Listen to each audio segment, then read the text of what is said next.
Hi loves, Maya is here. I am transformational coach, feminine embodiment coach, and tantra educator. And today I would like to talk particularly on the topic of feminine embodiment and my work with women. Women, for centuries, we were pressured, trained, and conditioned to see ourselves and to have our identity outside of ourselves.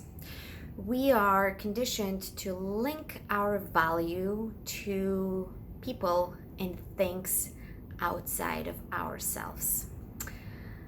It leads to inner imbalance, it leads to disembodiment, it leads to disempowerment, and it leads to crisis, which we all experiencing right now. And collectively, feminine is invited and called and forced to go within and reclaim her feminine identity. 3 pillars of feminine power, as I teach it, is embodiment, sovereignty, and sensuality. So let's start with embodiment. Why embodiment is so important? Because we are conditioned to identify it through the mind, right? Using the logic of the mind, using what mind is good at, which is finding a solution, finding an explanation, fixing something. The moment you are caught up in your thought process, you are kind of existing only here, and then you're losing touch with your body. The biggest secret in the healing process is that we cannot heal through the mind. Mind is alarm system. Mind is wired to fix and wired for you to make sure that you're gonna survive. So mind is constantly using the past experiences to predict future, which is impossible because if you use past experiences, you cannot move forward. But that's how the mind is wired, right? The mind wants to make sure that if you put your hand on a hot stove and it hurts, you're not going to do it again. But our life, our emotional experiences, our relation to the world and to the people in our life, they are not as simple as a hot pot. And that's why mind is not the tool for us to find the guidance. The guidance lives in our spirit, in our soul, in our heart, and expressed through the sensations in our body, in this beautiful instrument that if we train ourselves to listen to our sensations, we can actually get the guidance. And you can start as simple as what makes my body relax? What makes my body feel good? Is it a certain people? Is it certain places? Is it a certain experiences?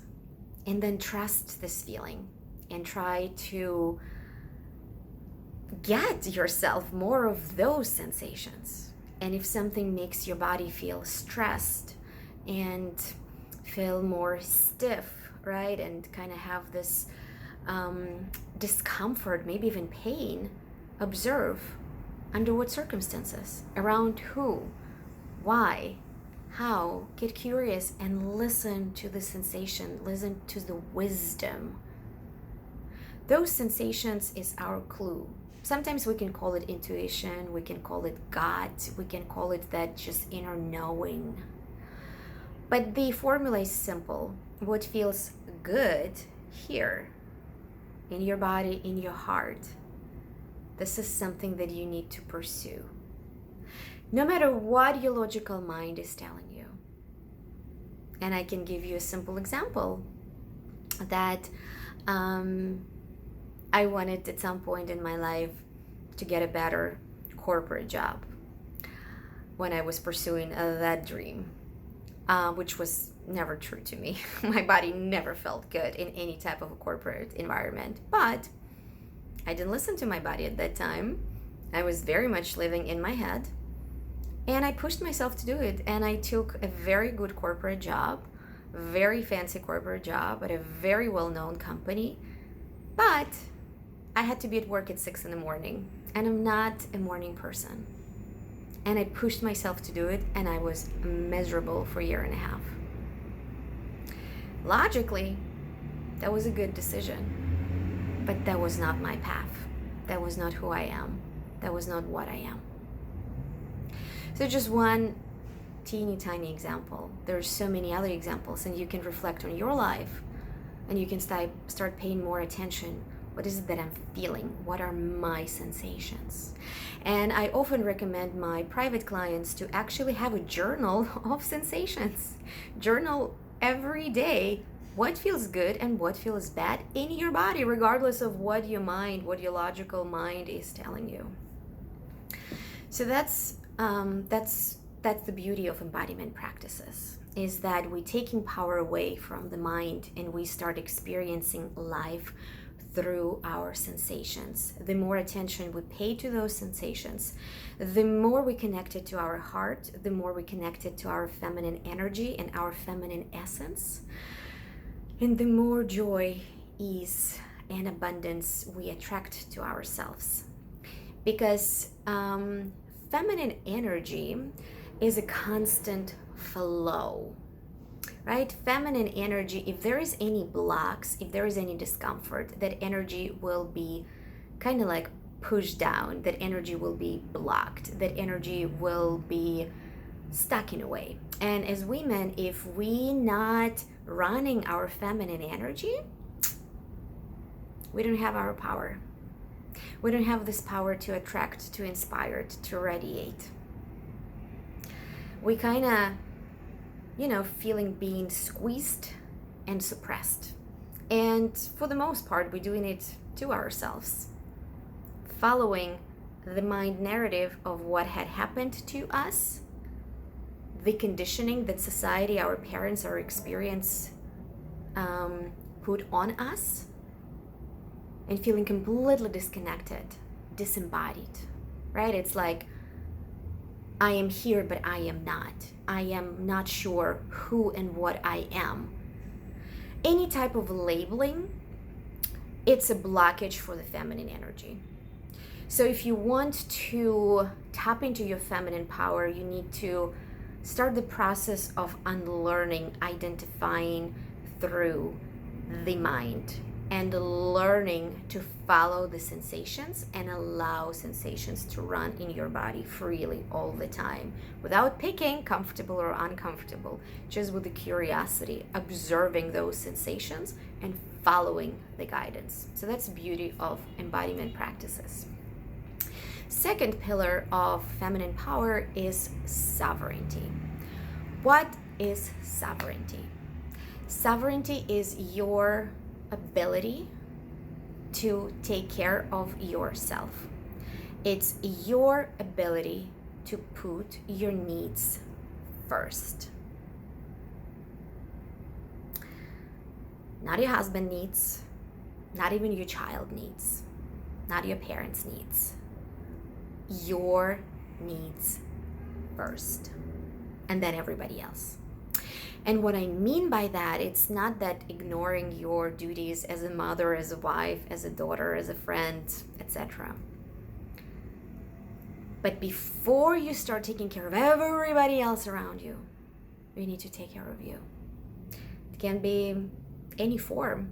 It can be simply waking up earlier and doing 20 minutes of meditation, maybe taking a walk, maybe listening to your music, maybe putting beautiful clothing, maybe dancing for 5 minutes. It can be just literally 5 minutes that you feeding yourself, you tapping into your pleasure, into your turn on, you owning what is it that makes you shine, that makes you be in your queen energy, in your queen essence.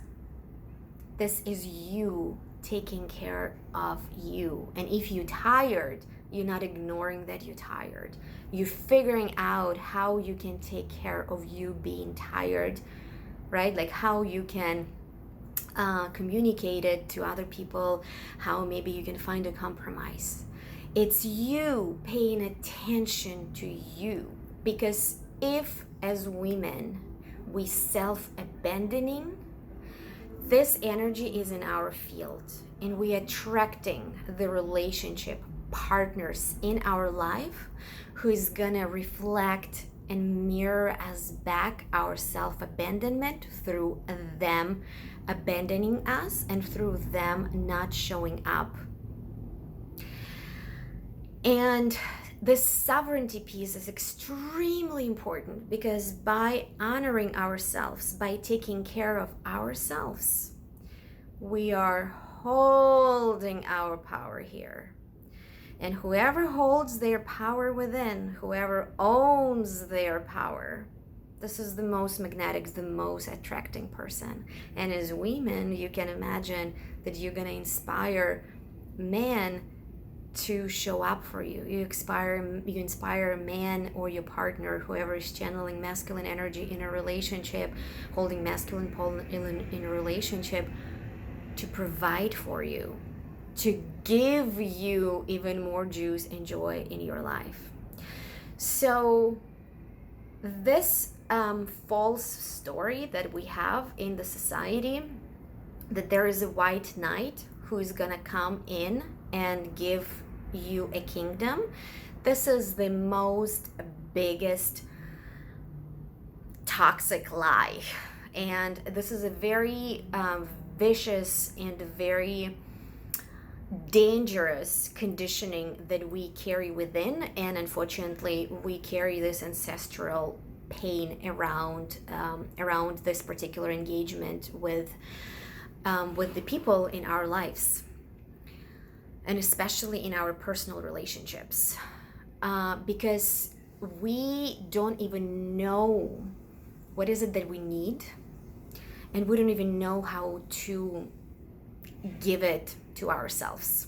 And what we usually do, we just go into this childlike tantrum of demanding it from the outside, not even sometimes being able to actually explain what is it that we need, because we're clueless, because we never were trained, we never were even aware or conscious that this is my responsibility as woman to know what fills me in, what gives me pleasure, what gives me joy, what gives me turn on, what gives me relaxation, what gives me just easiness and light and fun. We need to know what makes us happy, and we need to provide it to ourselves. And then other people in our lives, there will be additional pieces, right? There will be the abundance that's coming in, but the core is covered by you. You cannot put the basic necessity needs, your needs, onto somebody else. And it's probably one of the biggest trigger and one of the biggest purge right now for the feminine, to understand what is the sovereignty and how much power the sovereignty carry. And because we were disempowered for almost 2,000 years, if not more, we're terrified of our own power. We terrified to understand that all this attachment in our lives is illusion, and it's just draining our power. We're terrified to honor and own how whole, perfect, and complete we are, how magical we are, that we are creatresses, that everything, like all the beauty in the world, it's our creation, right? Then we collaborate to implement it with masculine, and of course masculine provides and masculine holds space, right? And masculine is a gigantic piece of implementing, of making it available in a 3D, but the creation, right? The creativity, the inspiration is coming from us, and we can have and create anything we want. We just don't know how, because again, we're disconnected from ourselves, from our hearts, from our bodies, and we don't know what do we need.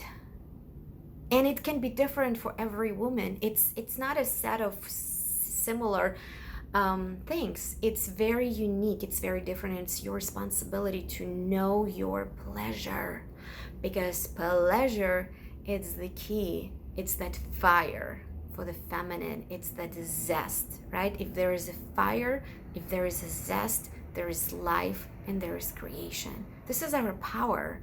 Like, this is literally the feminine power. Just think how powerful we are. And we're right now in the midst of the paradigm shift. We're in the midst of transition, because we're creating new consciousness, new way of living, new reality. So yes, this inner process of letting go of the old hurtful conditioning is painful. We forced to see that learned helplessness and how disgusting they might be. And we're forced to look at that part of ourselves with self-compassion and understanding, and then embrace it, integrate it, transform it, and use it as fuel for your light and for your power to come in. And the third pillar of feminine power is sensuality. Sensuality is your ability to feel fully all the spectrum of the emotions without picking good ones and avoiding bad ones. No, you need to embrace the full palette.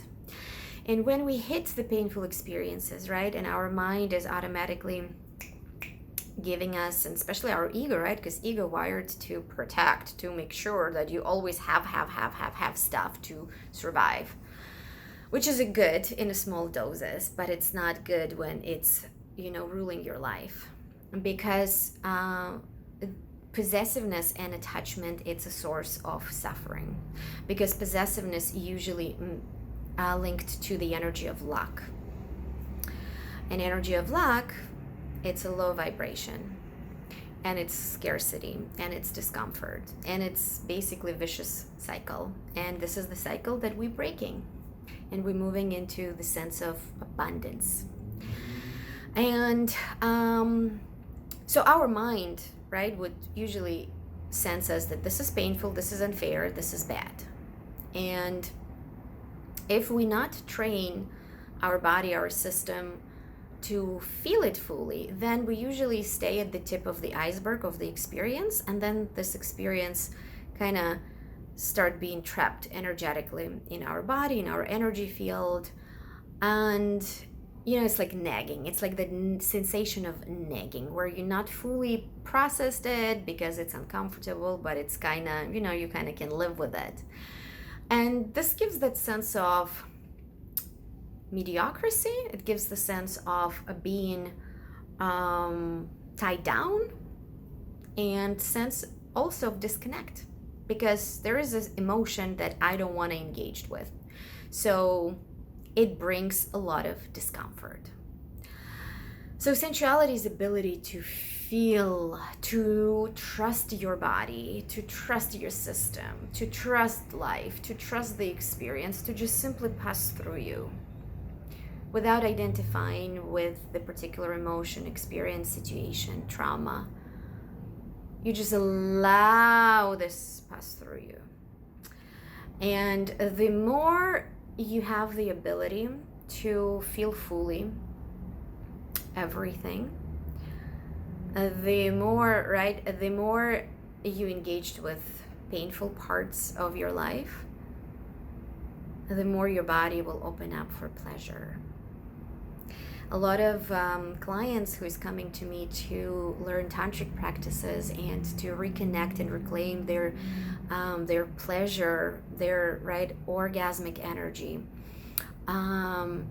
The question that I usually ask them is, what is your experience with pain, with painful emotions?